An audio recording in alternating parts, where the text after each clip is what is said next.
So this is a ultrasonic thickness gauge, model TMTECK make, and model is TM210 plus. Now here is a probe connected of 5 megahertz. It's a dual element probe. Let's switch on the device. See, this is a block for calibration purposes.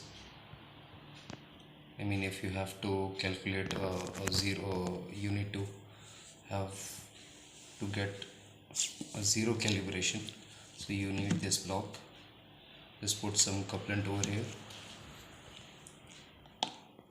press 0.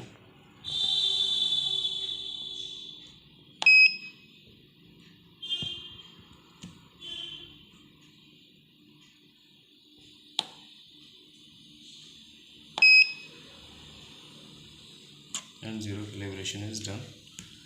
Now let's take readings on this. This is a step calibration block. This step is around 1 inches, which is 25.4 mm.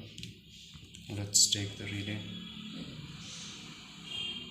25.59, 25.5.